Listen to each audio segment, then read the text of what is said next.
Today we're making a variation of the maple cookie. This is a really easy cookie. It shouldn't take very long. It does have to refrigerate. I'm going to tell you that right now, starting off. All the ingredients and recipe is listed down below, and it includes some of the items that I use to make this. This is so easy. Really, honestly, so easy. Now, one of the things I will tell you is honestly get your ingredients at room temperature. If your ingredients are at room temperature, it'll make your life easier. I'm trying to grab things that I can't see. That's my own fault. Alright, so I'm going to take my butter. I am using raw sugar. You can use regular sugar. It's up to you. Putting that into my bowl.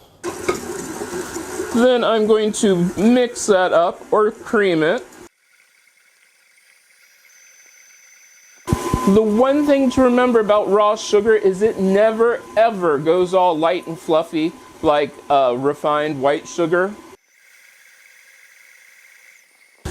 Once that is pretty light and fluffy, I'm going to add a good pinch of sea salt, 1 egg, maple syrup. Use the best quality maple syrup that you can find. Or let me rephrase that. Use the best quality maple syrup that you can afford. Vanilla. Alright, while that's sort of hanging out there, I'm going to take my baking soda and my flour, lightly mix those together, and then on low, we're going to add this to our mixture. Wow, you can smell the maple syrup. Once that is mixed in, add your pecans. Don't overmix, that's a big thing. Alright. Now, if you did not have another recipe that you were about ready to make, you could just then take this bowl, put it in your refrigerator, cover it with plastic wrap, put it in your refrigerator. I have another recipe I'm going to make. So I'm going to transfer this over to another bowl. Wow, that smells so good. Very, praline-like. I think pralines are what I'm thinking of. Quickly running out of room. I'm going to cover this. Then place this in my refrigerator for approximately 30 minutes. Mine will probably go a little longer because, well, there are a lot of recipes getting done today. So we'll come back to that. Okay. Okay, our cookie dough has been chilling for about 30 minutes. Probably a little longer. I'm going to do the lazy way. Take a cookie scoop.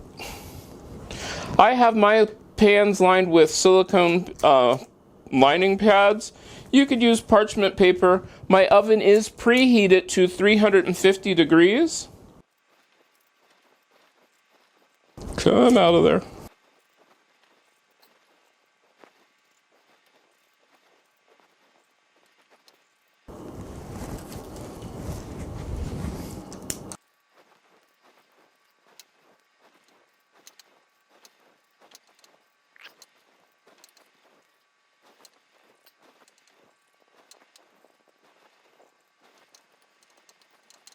They're on our cookie sheets. I'm going to bake these for about 10 to 12 minutes, 350 degrees. Take them out, let them cool for about a minute or two, then take them onto a cookie cooler rack.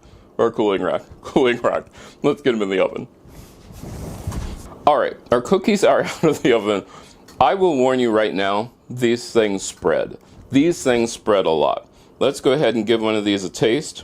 We'll take a not so pretty one. Alright.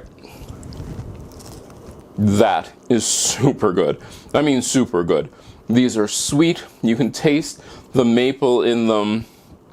These are absolutely amazing. The tips I can give you is do let them cool on the pan for a few minutes and do make sure that they are thoroughly cooked. The first batch that I took out were not completely cooked. Didn't mean I didn't take them out and start eating them. But do make sure that they are thoroughly cooked all the way through. and they are wonderful. Now, if you make these, let me know. You can get a hold of me on most social media on CM Coleman Home. These were so easy, so spring. I love them. They are great, great, great, great cookie. And you can bring this to your next St. Patrick's party, or any party for that matter. Let me know if you make these. I hope we get to see you again next time. Don't forget, this is your first time here. Remember to subscribe. Hit that bell for notifications. You can also consider becoming part of the neighborhood and joining my Patreon, where you get to see these videos early, like sometimes way earlier than the videos come out. It's always a fun thing, and there are other things which you get to see on there, but you can also check out these videos that I picked out just for you. I hope I get to see you again next time.